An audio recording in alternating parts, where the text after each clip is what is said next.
कहलाऊंगा, मैं कपटी कहलाऊंगा। क्या मुझे कपटी कहना सुनना तुम चाहती हो? तुमको पता नहीं दुष्ट कंस ने मेरे माता पिता को जन्म के समय से बंदी गृह में बंद कर रखा है। मैं राज सुख भोगूं और मेरे माता पिता बेड़ियों में जकड़े हुए रहे, क्या तुम ऐसा चाहती हो? जब अपने माता पिता का वास्ता दिया और अपने माता पिता का दुख बताया, सारी सखियों ने रास्ता दे दिया, जाओ कन्हैया जाओ। लेकिन तुम्हें पता है कि हम तुम्हारे भर एक पल भी नहीं रहती हैं, जल्दी आ जाना।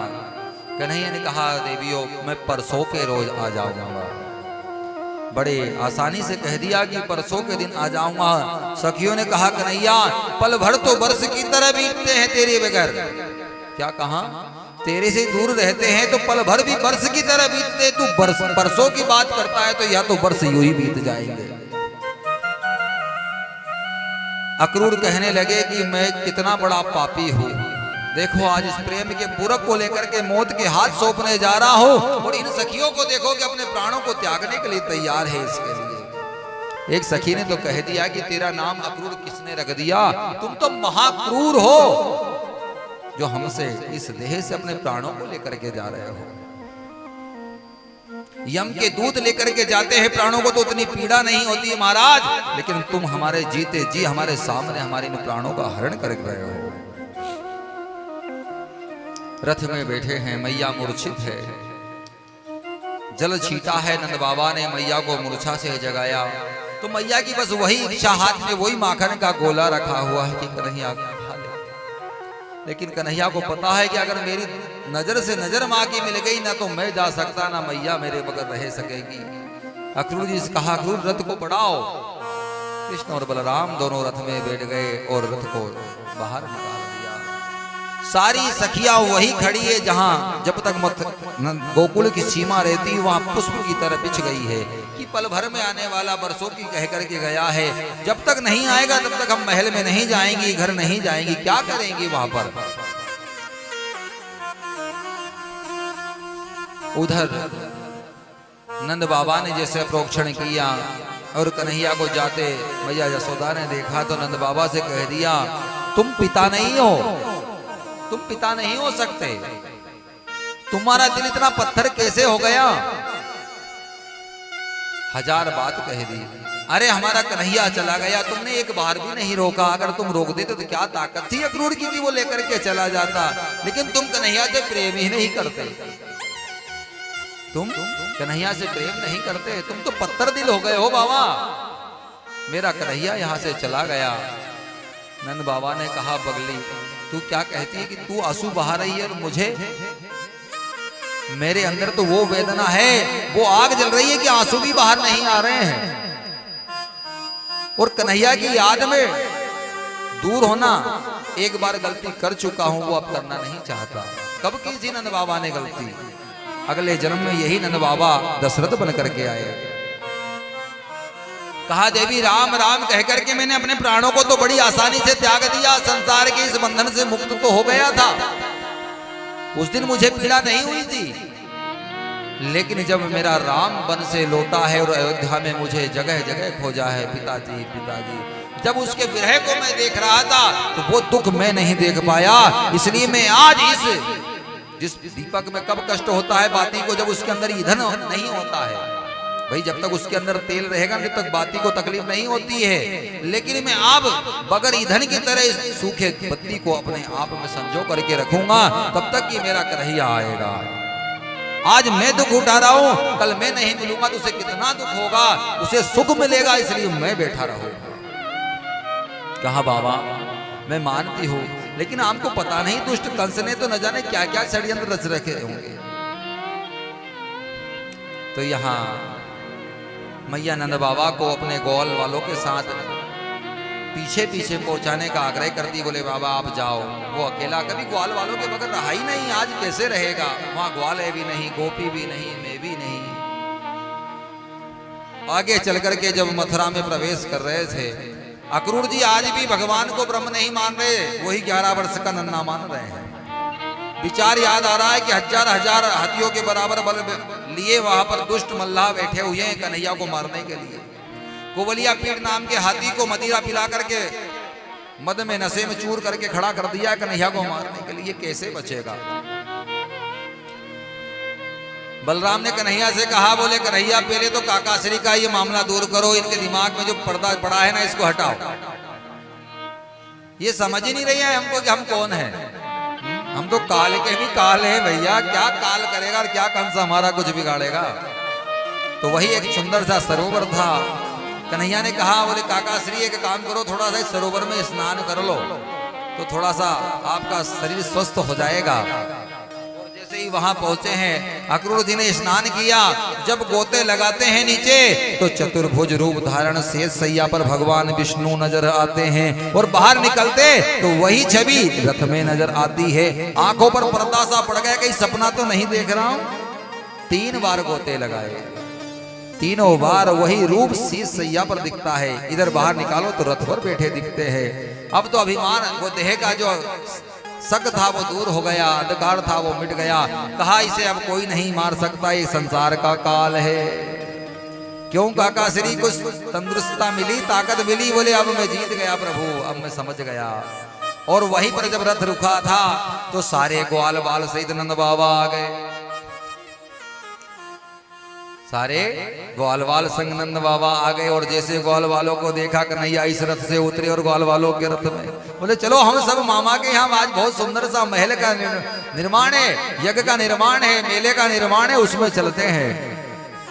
उधर कन्हैया के स्वागत के लिए दुष्ट कंस ने द्वार पर द्वारपाल खड़े कर दिए, पुष्पों के तोरण लगा दिए, दास दासियों की पुष्प की बारिश के लिए खड़े कर दिए कि इसको पता नहीं चले कि कपट है या प्रेम है। और जैसे ही पहले द्वार पर पहुंचे, दास दासियों को देखा, हीरे मोती रत्न जड़ित उन दासों को देखा। सखाओं ने कहा, कन्हैया यहाँ तो नाक तेरी भी कटेगी और हमारी भी कटेगी। अरे तेरे मामा के यहाँ दास दासी इतने सुंदर आभूषण, इतने वस्त्र सुंदर पहन करके खड़े हैं, कहेंगे भांजा की टोली फटीचर है। भाई कंस का भांजा है और उसके भांजा के साथी कैसे, तो क्या करें। तो बोले भैया हमें सुंदर वस्त्र पहनना है। भगवान ने कहा ये भी मंजूर है, राग तोड़ी के सुर ले लो।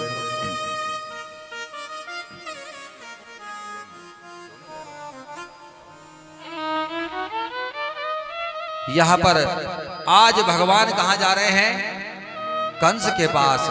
हम सब प्रार्थना करें कि हम सब प्रार्थना करें कि भगवान को वहां विजय हो, और मंद मंद तालियों से भगवान का बल बढ़ाए, भगवान की ताकत बढ़ाए कि कंस पर विजय हो। श्री कृष्ण गोविंद हरे मुरारी, हे नाथ नारायण वासुदेवा। श्री कृष्ण गोविंद हरे मुरारी, हे नाथ नारायण वासुदेवा।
जो ताली नहीं बजाएगा वो कंस की पार्टी का। आप जैसे ही दास दासियों ने स्वागत के लिए भगवान के लिए फूल बरसाए तो इनको भी दुख हो रहा है कि कितना सुंदर सा सुकोमल कन्हैया आया है, कितनी मोहक इसके चेहरे पर। क्या दुष्ट पापी को सूची कंस को जो मारने के लिए वो चाणूर मुष्टिक जैसे मल्लाहों को खड़ा कर दिया है। ग्वालों ने कहा लाला ऐसी इच्छा है भैया सुंदर से वस्त्र पहन ले तो तेरी भी बात बन जाएगी। यहाँ पर कन्हैया ने कहा भैया जो ऐसी तुम्हारी मर्जी। अक्रूर जी से कहा, बोले भैया वहां चलो। कहा जहां कंस का धोबी वस्त्र धो रहा है। धोबी घाट पर मेरे भगवान गए और सखाओं से कहा, बोले भैया एक के साथ दो फिरिए, जिसको जो लगे वो पहनो। श्री कृष्ण गोविंद हरे मुरारी, हे नाथ नारायण वासुदेवा। श्री कृष्ण गोविंद हरे मुरारी, हे नाथ नारायण वासुदेव। सारे वो लोग सखा रथ से उतरते हैं, ये वस्त्र पहना नहीं बना, दूसरा पहना, फेंका, ये नहीं ये पहनूंगा, ये नहीं ये पहनूंगा। अब पहली बार इन्होंने तो हीरे मोती रत्न जड़ित महाराज कंस के वस्त्र देखे। धोबी ने देखा ये क्या हो रहा है, ये कौन ग्वाले आ गए। अरे महाराज कंस को पता चल जाएगा कि कोई ग्वालों ने महाराज कंस के कपड़ों को हाथ भी लगा दिया तो मुझे तो मौत के घाट उतार देगा। भगवान रथ पर बैठे बैठे लीला कर रहे हैं, लीला देख रहे हैं। जैसे ही एक सखा को धोबी ने पकड़ा, क्यों कौन हो। बोले वो बैठा ना, हम उसके सखा हैं। बोले वो कौन है। बोले महाराज कंस का भांजा है। और ये धोबी गया भगवान के पास, बोले ये क्या चल रहा है। अच्छा एक मामला और था, एक वस्त्र पहनते फिर उसे निकाल करके दूसरा पहनते, ऐसा क्यों कर रहे थे ये। इसलिए कर रहे थे भैया कि जितनी बड़ी कंस की भुजा थी ना, उतने बड़े बड़े तो सखाई थे ये। अब ये कोई वस्त्र बनने वाले हैं क्या इनको, नन्हे नन्हे से सखा हैं। ये नहीं वो पहनो, वो नहीं ये पहनो, ऐसे करते करते वो दुष्ट धोबी भगवान के पास गया। कहा आपको पता नहीं है महाराज कंस के कपड़े हैं। बोले बेटा वो कब पहनेगा। बोले कल। बोले तेरा कंस कल का सूरज देखेगा तब तो पहनेगा ना। श्री कृष्ण गोविंद हरे मुरारी, हे नाथ नारायण वासुदेवा। श्री कृष्ण गोविंद हरे मुरारी, हे नाथ नारायण वासुदेव। यहाँ भगवान से धोबी ने सखाओं को वस्त्र पहनने से मना किया, तो भगवान ने जो अपना हाथ का प्रहार किया तो धड़ तो यहाँ रह गया और सिर गिर पड़ा कंस के महल में। अब सखाओं ने वस्त्र पहने लिए। बोले लाला वस्त्र तो मिल गए भैया, पर कोई दर्जी मिल जाए तो बात बन जाए है? अब ये वस्त्र तो ऐसा काम कर रहे हैं जैसे नगर निगम की कोई सफाई हो रही हो, जहां से जाते झाड़ू लगती जा रही है। अब ये कोई वस्त्र हमारे नाम के तो है नहीं। अक्रूर जी से कहा, बोले दर्जी के यहाँ चलो। वहां जैसे भगवान दर्जी के यहाँ गए, दर्जी ने भगवान का सम्मान किया तो भगवान ने दर्जी को आशीर्वाद दिया, अपने समाज का स्वरूप लेकर नामदेव नाम दिया उसका। आज उस नामदेव ने सुंदर से सुंदर वस्त्र सखाओं को पहनाए। मुरारी, हे नाथ नारायण वासुदेव।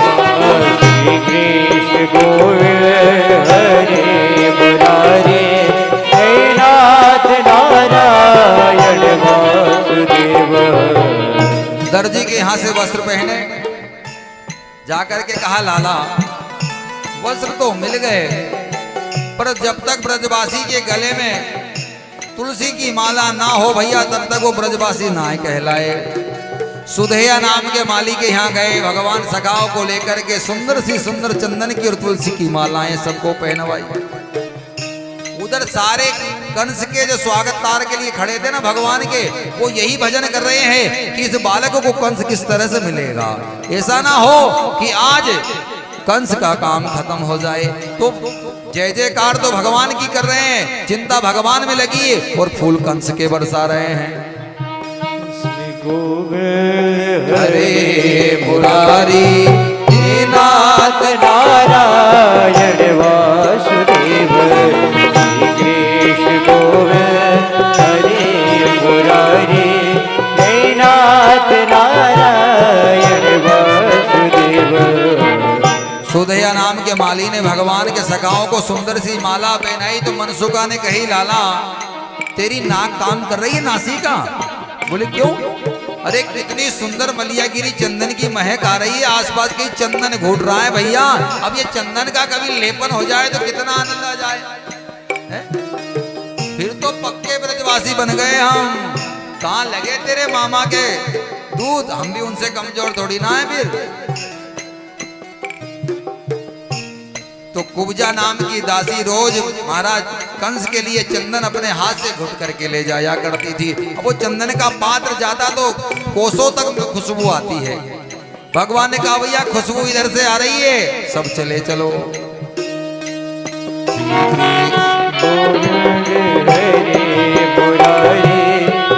नाथ नारायण वासुदेव श्री कृष्ण गोविंद हरे मुरारी, नाथ नारायण वासुदेव। श्री कृष्ण गोविंद हरे मुरारी, नाथ नारायण वासुदेव। कुब्जा नाम की दासी का पीछा किया, वहां पहुंच गए। अब ये तो भैया कंस की दासी कंस के लिए रोज मलियागिरी चंदन घीसती, वो क्या सखाओं को देने वाली है क्या? अब जब भी कोई काम किसी से बनाना हो तो उसकी प्रशंसा करना चालू कर दो।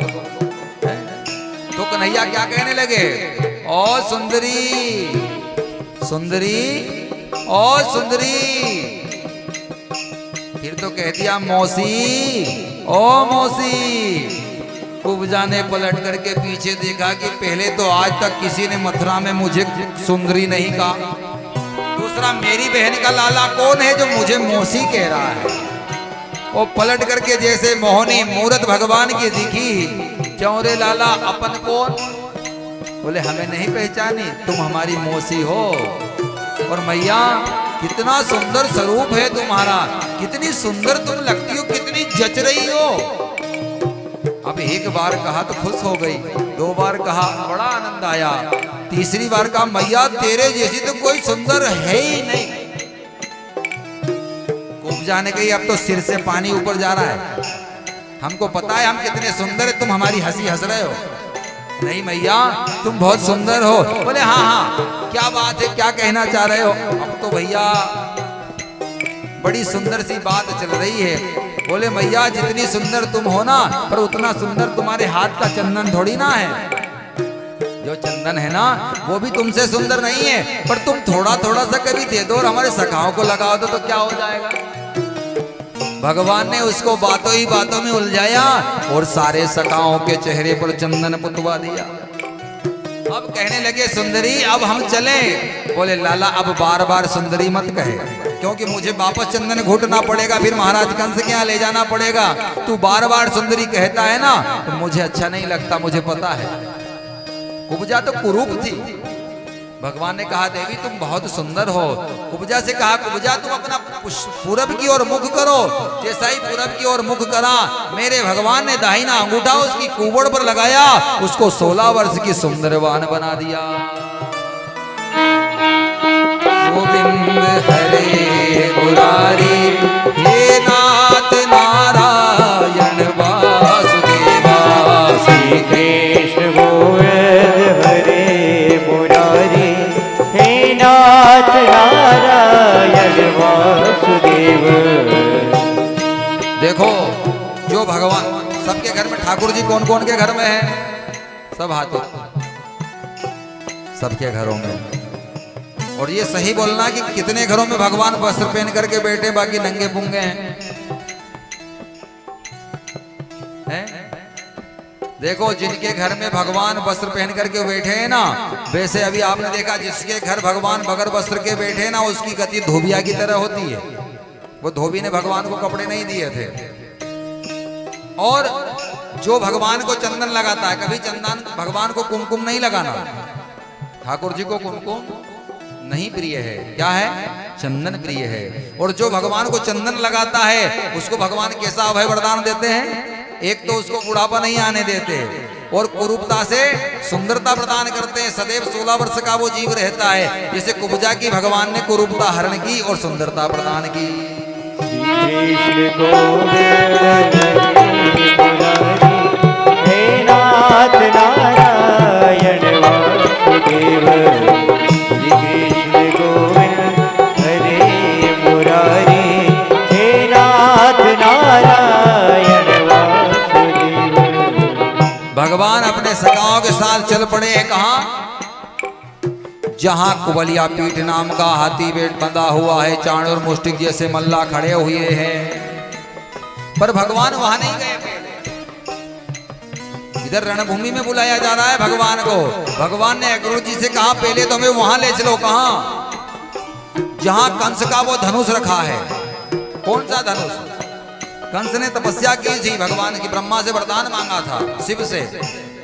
कहा भगवान हमें अमर कर दो। भगवान ने कहा भैया हम अमरता का वरदान नहीं दे सकते, ब्रह्मा बाबा ने। फिर तो बोले भगवान ऐसा एक काम करो, ऐसा कोई शस्त्र दे दो कि जब तक वो शस्त्र मेरे पास रहे तब तक मेरी मौत ना हो।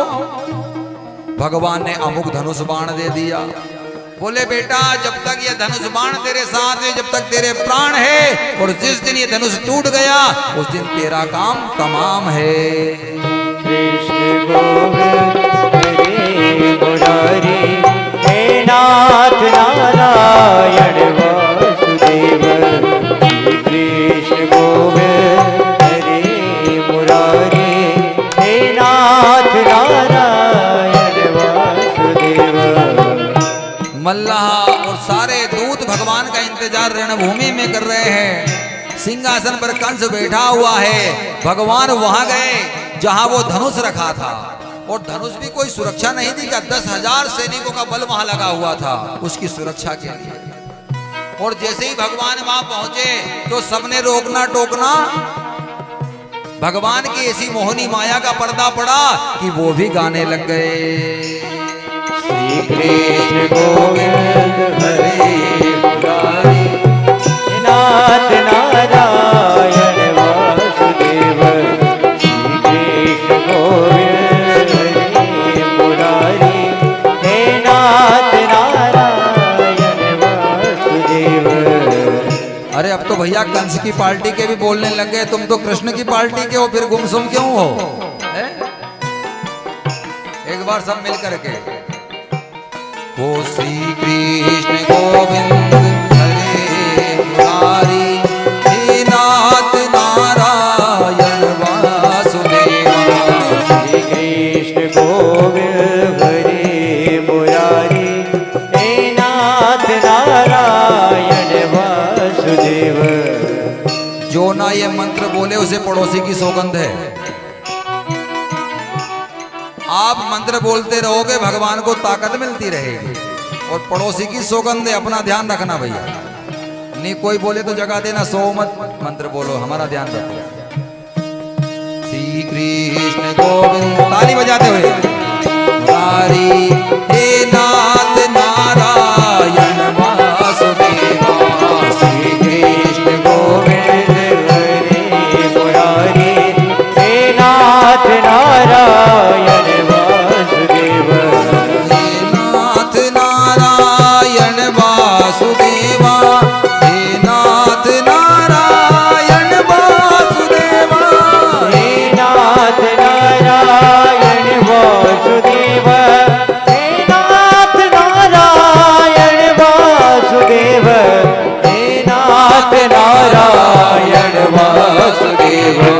श्री कृष्ण गोविंद हरे मुरारी, हे नाथ नारायण। 10,000 सैनिकों का बल भी कहने लग गया श्री कृष्ण गोविंद हरे मुरारी। वो भी गए काम से, और भगवान वहां पहुंच गए जहां धनुष रखा था। और जैसे धनुष उठाया भगवान ने, तोड़ करके 2 टुकड़े किए, सोई माया का पर्दा हट गया। और दूतों ने कंस से जाकर के कहा टूट गया टूट गया टूट गया।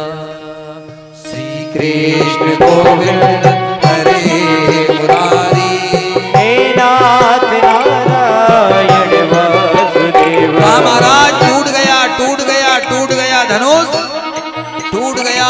और जैसे ही कंस ने सुना कि धनुष टूट गया, सारे शरीर से पसीना छूट गया।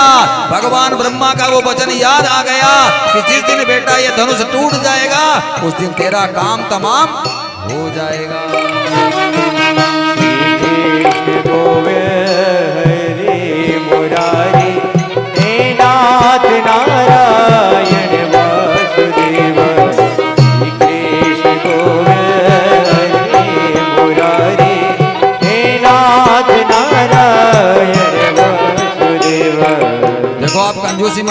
भगवान बहुत सही जगह पर आ गए हैं, जहां आप सबके बल की और आपके प्रेम की जरूरत है। कहा ना कि कछु माखन को बल बढ़ो, कछु गोपन करी सहाय है। अभी जब 7 रोज तक 7 कोस के गिरिराज को भगवान ने उठाया तो बल कहां से आया था? कछु माखन को बल बढ़ो, कछु गोपिन करी सहाय, और राधे जू की कृपा सो प्रेम से पर्वत लीन उठाए। तो आपकी मंद मंद तालियां और आपका जो भाव भगवान के प्रति समर्पित है।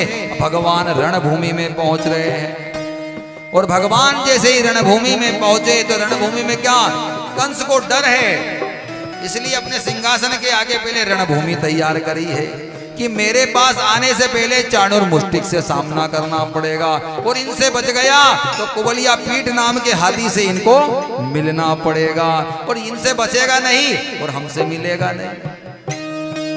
गोविंद हरे मुरारी हे नाथ नारायण वासुदेव, कृष्ण गोविंद हरे मुरारी हे नाथ नारायण वासुदेव। जैसे ही रणभूमि में 11.5 वर्ष के कन्हैया पहुंचे, अब मल्लाहों के अंदर वजन है 1-1 कुंटल, बड़ी बड़ी भुजाएं, बड़ा बड़ा स्वरूप है। सारे मथुरा वासी उनको देख करके क्या कह रहे हैं? क्या दुष्ट पापी कंस को सूझी है, नन्हे से कन्हैया को इतने बड़े योद्धा से लड़ा रहा है। लेकिन बात ये कर रही है भगवान, अगर हमने कोई पुण्य किया हो, हमने कोई तप किया हो, हमने कोई जप किया हो, तो हमारा सारा पुण्य फल इस बालक को मिल जाए। मुरारी हे नाथ नारायण वासुदेव, श्री कृष्ण गोविंद मुरारी हे नाथ नारायण वासुदेव, श्री कृष्ण गोविंद हरे मुरारी हे नाथ नारायण वासुदेव। जब भगवान मल्लाह से सामना करने लगे तो ऐसी भगवान की माया सारे मथुरावासी के ऊपर पड़ी है कि सखाओं को तो कन्हैया सखाओं की तरह दिख रहे हैं, युवाओं को कन्हैया युवाओं की तरह दिख रहे हैं, बूढ़ाओं को कन्हैया बूढ़ों की तरह दिख रहे हैं, लेकिन मल्लाहों को तो कन्हैया मौत की तरह दिख रहे हैं। श्री कृष्ण गोविंद हरे मुरारी नाथ नारायण वासुदेव। जैसे ही रणभूमि में भगवान ने कदम रखा, चाणूर आया, और जैसे चाणूर का हाथ भगवान ने पकड़ा और जमीन पर पटका, 3 बार घुमाया और मथुरा से बाहर कर डाला। श्री कृष्ण गोविंद हरे मुरारी हे नाथ नारायण वासुदेव, श्री कृष्ण गोविंद हरे मुरारी हे नाथ नारायण वासुदेव। और जैसे चाणूर को भगवान ने पछाड़ा, सोई मुष्टिक आया। कन्हैया ने कहा दाऊ भैया निपटा डालो, क्या देख रहे हो, शुभ काम में देरी किस बात की। जैसा ही आया बलदाऊ जी ने अपना मुष्टिका जो प्रहार किया उसे रसातल बता दिया। श्री कृष्ण गोविंद हरे मुरारी हे नाथ नारायण वासुदेव, कृष्ण गोविंद हरे मुरारी हे नाथ नारायण वासुदेव। जिन योद्धाओं में 10-10 हजार हाथियों के बराबर बल था, उनको चिट्ट-पुट्ट करने में पल भर भी नहीं लगी, पलक झपी इतनी देर में गायब। सारे ब्रजवासियों के अंदर अब तो वो जो भय था वो खत्म हो गया, आनंद की लहर दौड़ने लग गई कि अब कंस की मौत निकटतम आ गई है, क्योंकि तो कंस के चक्कर में पड़े हुए मजबूरी में थे। कंस ने आते ही कह दिया था कि यहाँ कोई विष्णु की जयकार नहीं होगी, आरती भी होगी तो कंस की होगी, स्वाकार होगा तो कंस का होगा, यज्ञ होगा तो कंस के नाम से होगा। सब लोग परेशान थे। आज जैसे ही कंस ने देखा कि चाणर मुष्टिक को उड़ते पता नहीं चला, सोई दूतों से कहा कुबलिया पीठ नाम के हाथी को छोड़ो, और चीखता हुआ वो नशे में मद में दौड़ा आ रहा है रणभूमि की तरफ, और जैसे ही रणभूमि की तरफ आया फिर कहा कन्हैया ने दाऊ भैया, और जैसा ही आया वो कुबलिया पीठ नाम का हाथी, दाऊ भैया ने उसका दांत पकड़ा, पल भर में 7 परिक्रमा अपने शीश की लगाई और गोविंद हरे मुरारी हे नाथ नारायण वासुदेवा। श्री कृष्ण गोविंद हरे मुरारी हे नाथ नारायण वासुदेवा। हे नाथ नारायण वासुदेवा, हे नाथ नारायण वासुदेवा, हे नाथ नारायण वासुदेवा, हे नाथ नारायण वासुदेवा।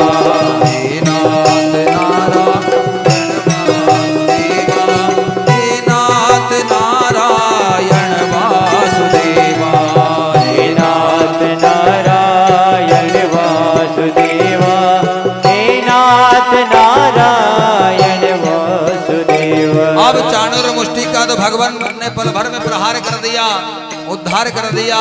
कुबलिया पीड़ नाम के हाथी को पल भर में अपने धाम पहुंचा दिया। अब पहला पैर रखा पहली सीढ़ी पर, दूसरा पैर रखा तीसरी सीढ़ी पर, चौथा पैर रखा 7वीं सीढ़ी पर, और अब 5वां पैर जैसे ही रखा कंस के सिंहासन पर मारा मुकुट, मारा घुसा, मुकुट गया नीचे, बाल पकड़े और घसीटा नीचे। कंस कहता है बचाओ बचाओ। बोले बेटा याद कर, उस दिन तूने मेरी माँ के केस पकड़ करके रस्से नीचे उतारा था, उसने भी तुझसे यही कहा था कि मुझे बचाओ बचाओ। उस दिन तुझे दया नहीं आई, बेटा मैं तुझे छोड़ने वाला नहीं हूँ। पल भर में भगवान ने आज कंस के केस को पकड़े, लगाई बछाड़। श्री कृष्ण गोविंद हरे मुरारी हे नाथ नारायण वासुदेवा। श्री कृष्ण गोविंद हरे मुरारी हे नाथ नारायण वासुदेवा। कृष्ण गोविंद हरे मुरारी हे नाथ नारायण वासुदेवा। श्री कृष्ण गोविंद हरे मुरारी हे नाथ नारायण वासुदेवा। हे नाथ नारायण वासुदेवा, हे नाथ नारायण वासुदेवा। हे नाथ नारायण वासुदेवा, हे नाथ नारायण वासुदेवा, हे नाथ नारायण वासुदेवा। हे नाथ नारायण वासुदेवा। हरे मुरारी हे नाथ नारायण वासुदेवा, हे नाथ नारायण वासुदेवा, हे नाथ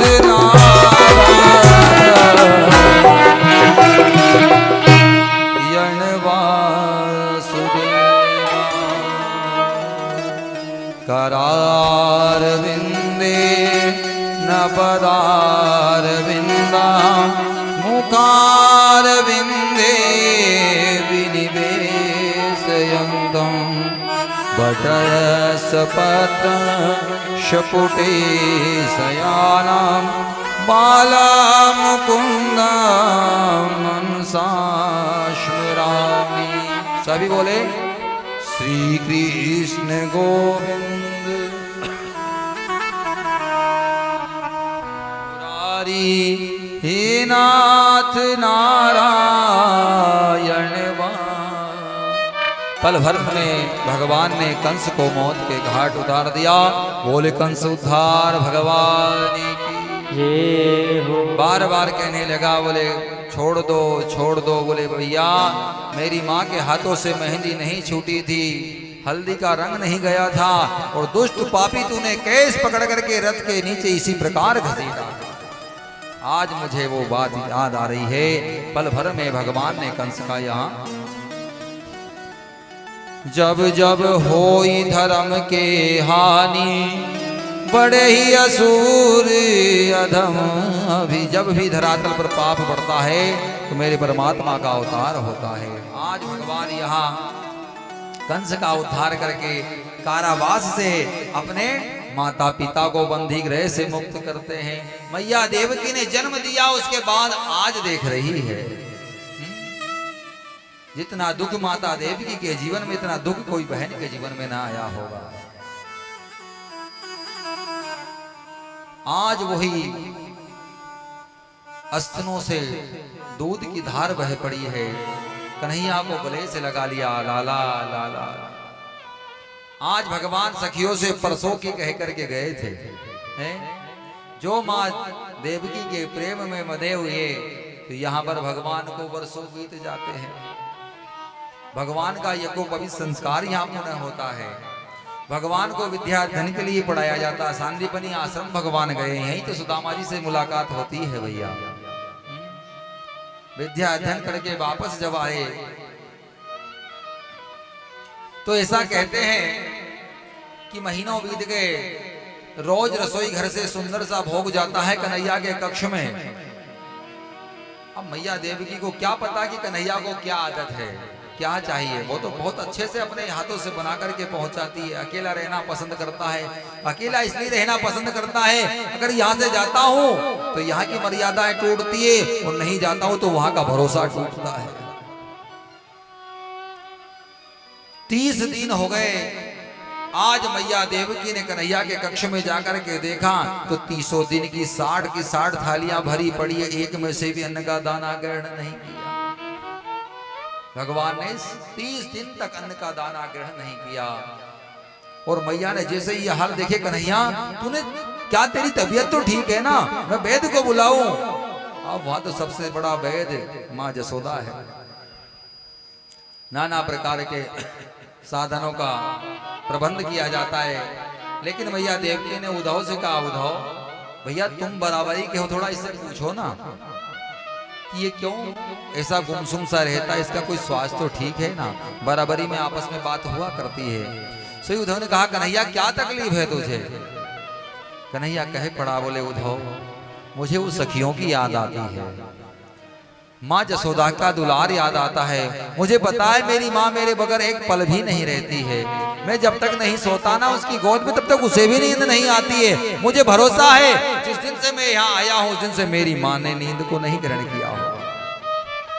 और वो सखियों को जिन्हें परसों की कह करके आया हूँ, भैया परसों बीत रहे हैं, जहां छोड़ कर आया हूँ ना वही बैठी होगी। उद्धव ने कहा, तुम तो पागल हो, ये सब संसार के प्रेम दिखावटी होते हैं। जब तक आदमी दिखता है, जब तक जीव दिखता है, जब तक प्रेम होता है वो चला जाता है। जब 13वें दिन लड्डू बढ़ जाते हैं, बढ़ते हैं कि नहीं। माँ जाए तो, बेटा जाए तो, भैया जी जाए तो, काय का ये संसार, काय का ये प्रेम, सब दिखावटी प्रेम है। कहा भैया मैं नहीं मानता इस बात को कि जितना तुम याद कर रहे हो, जो कह रहे हो वो सही हो। भगवान ने कहा, उद्धव तुम बहुत ज्ञानी हो ना, एक बार जाकर के देखो। आज उद्धव को भगवान वहां पहुंचा रहे, और उद्धव वही रथ से जाना जिस रथ से मैं आया हूं। जिस रथ से अक्रूर जी लेकर के आए थे ना, वही रथ से जाना। आज वही रथ तैयार किया और वही रथ में आज उद्धव जी जा रहे हैं। तो सखियों उस दिन से जब मथुरा की बाउंड्री पर आकर बैठी थी, वहां की वहीं लेटी हुई पड़ी है। चारों तरफ से घेर लिया कि कहीं इधर से ना जाए, कहीं इधर से ना जाए, आए तो पहले हमसे मिले। अक्रूर के घोड़ों के पैरों की आहट आज भी कानों में गूंज रही है। आज वही घोड़े और वही रथ आ रहा है, तो उनको चेतनता आ गई है। महीनों बीत गए पड़ी हुई पत्थर के समान। जब वो घोड़ों के पैरों की आहट सुनाई तो एक दूसरे को जगाती, अरे बहन जाग जाग, अब आ रहा है। वो देखो वही घोड़ों के पैरों की आहट आ रही है, वही रथ के पहियों की आवाज आ रही है, सब जाग गई है। अब महीनों जो जीव अन्न न ग्रहण करे उसका शरीर कैसे हो गया होगा। महीनों धूप में पड़ा हुआ वो जीव कैसे रहा हो गया होगा। जैसे ही पास में आता है ना रथ, तो आपस में बात करने लगी। मैं तो बात करने वाली नहीं हूं, परसों की कह करके गया था ना, परसों हो रहे हैं, आ नहीं रहा है। अभी तक तो मिलने की आस थी, अब तो कहती हम तो झगड़ेंगी, उससे बात आज कुछ नहीं करेंगी। आकर के देखा जैसा ही रथ पास में आया, तो उद्धव का रूप भी, उद्धव का स्वरूप भी भगवान की तरह दिखता है। जैसे ही बराबर पे आए तो सखी कहने लगी कन्हैया। उद्धव करके देखता कहीं कन्हैया तो नहीं आ गया है, मेरे रथ के पीछे कन्हैया तो नहीं आ गया। जब कन्हैया नहीं दिखा, सखियों ने कहा ये कन्हैया नहीं हो सकता। दूसरी सखी रथ में चढ़ करके देख रही, हो सकता है लीला कर रहा हो, कोई छिप गया होगा, आदत है ना इसे छिपने की। रथ में जब नहीं दिखा तो कहने लगी तुम कौन हो? बोले मेरा नाम उद्धव है, मैं कृष्ण का भाई हूँ और मैं संदेश लेकर के आया हूँ। कहा इतने दिनों के बाद भी अगर याद आई तो वो भी क्या आया? संदेश। खुद नहीं आ सका, बहुत बड़ा कपटी है, बहुत बड़ा झूठा है। आज सखियों ने यहाँ सुंदर सा भाव देकर के और सखियों ने बहुत कोसा है। ये तो प्रेम की बात है उद्धव, बंदगी तेरे बस की नहीं है। यहाँ सखियों ने प्रेम का विवरण बताया है उद्धव को। उद्धव ने कहा बोले ठीक है, मैं तुमसे तो मिल ही लिया हूँ, लेकिन मुझे नंदरानी का महल का पता बता दो। थोड़ा सा जल्दी जल्दी चलें, उधर विवाह की तैयारी करनी है। बोले नंदरानी के महल का पता बता दो। सारी सखियां एक तरफ हो जाती है और कहती है उद्धव ये जो धार बह रही है ना, ये जो नाला बह रहा है, बस ये जहां खत्म हो जाए वहां चले जाना, वही नंदरानी का महल है। उद्धव ने कहा ठीक है। रथ पर सवार हो गए। जब रथ पर सवार हो गए तो एक सखी ने कहा रुको रुको, ये जो धार लग करके जो नाला बह रहा है जिसमें आप पानी समझ रहे हो, इसे पानी मत समझना। बोले क्यों? बोले जिस दिन से कन्हैया गया है उस दिन से उसकी याद में माता जसोदा की आंख से बहने वाले अश्रुओं का ये नाला है। भैया ज्ञानी का सारा ध्यान टूट गया। रथ पर चलने वाले चरण पादुका भी यहीं उतार दी है और नंगे पैर चले जा रहे हैं। वहां नंदरानी जिस दिन से कन्हैया गया है ना, 84 खंभ का महल है। हर खंबे में पलना डला है, पल भर में इसको झुलाती, पल भर में उसको झुलाती, पल भर में इसको झुलाती। मेरा लाला कहीं जाग ना जाए, मेरा लाला कहीं जाग ना जाए। स्मृति विस्मित हो गई है। उद्धव ने कहा मैया मैया, बाहर आई। चुप, मेरा लाला सोया है। लाला सोया है? कौन हो तुम? आवाज नहीं करना, शोर नहीं करना, मेरा कन्हैया जाग जाएगा। उद्धव ने कहा मैया मैं कन्हैया का मित्र। बोले मैं नहीं मानती, कन्हैया तो यही है। उद्धव ने जाकर के देखा तो जितने पलने पड़े हैं ना, सारे पलनों में मेरे कन्हैया झूल रहे हैं। बोलवा के बिहारी लाल ये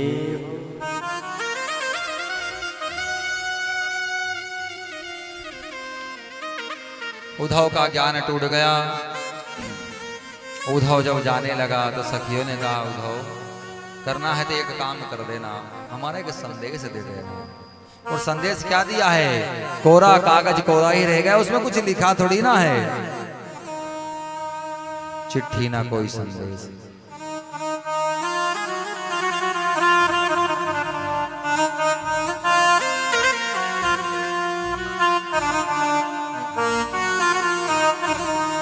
चिट्ठी ना कोई संदेश, न जाने कौन सा देश जहाँ तुम चले गए, जहाँ तुम चले गए हो।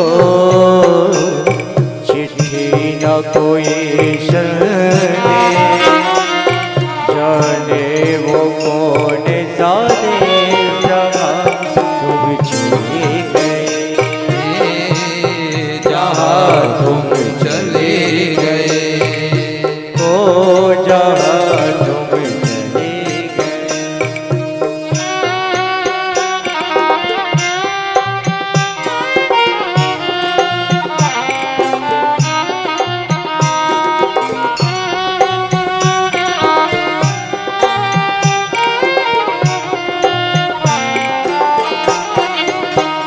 चिट्ठी ना कोई संदेश, न जाने कौन सा देश जहाँ तुम चले गए, ओ जहाँ तुम चले गए।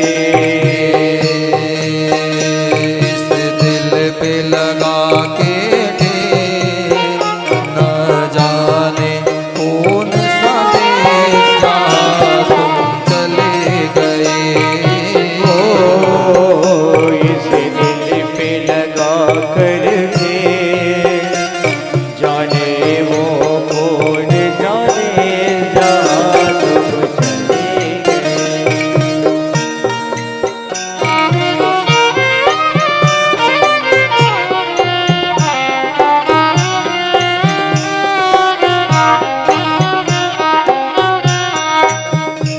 एक राह भरी होगी हमने न सुनी होगी, जाते जाते तुमने आवाज तो दी होगी। एक आह भरी होगी हमने न सुनी होगी, जाते जाते तुमने आवाज तो दी होगी। हर वक्त यही है उस वक्त कहाँ थे हम जहाँ तुम चले गए। वक्त यही थे हो उस वक्त कहते हो जहाँ तुम चले गए। ना कोई संदेश जाने कौन सा देश जहाँ तुम चले गए। जहाँ तुम चले गए। सुंदर सा खत लेकर के आज भगवान को वो दे देती है। वहाँ उद्धव का अभिमान टूटता है। बोलवा के बिहारी लाल की जय हो। भगवान का जब सांदीपनी आश्रम में पढ़ना हुआ, सुदामा जी से मिलना हुआ। कल बड़ी प्यारी कथा भगवान सुदामा चरित्र की आपको सुनाई जाएगी। अब आगे चलते हैं। भगवान की मनोरम झांकी विवाह का दर्शन करें। बोली राधा रमन भगवान की जय हो। अच्छा भैया, विवाह ऐसे कोई शोक में थोड़ी होता है। तुम तो सब ऐसे बैठे हो जैसे कि भगवान वाकई में चले गए हैं। किसी के चेहरे पे हंसी नहीं, किसी के चेहरे पर उल्लास नहीं। अरे अब तो शादी होने वाली है, तो शादी में ऐसे ही रहते हैं क्या? फिर तो भैया शादी के माहौल को तो शादी जैसे बनाना पड़ता है। अरे कान्हा रे शादी में हम तो आया, कि ऐसे चुपचाप बैठे ने हैं? आपके यहाँ शादी होती कैसा करते हो शादी आप लोग? डीजे वाले को बुला लेते हो, बाजे वालों को बुला लेते हो, ताशे वाले को बुला लेते हो और खूब आनंद लेते हो। अरे कान्हा रे शादी में हम तो आया, कान्हा रे शादी में हम तो आया।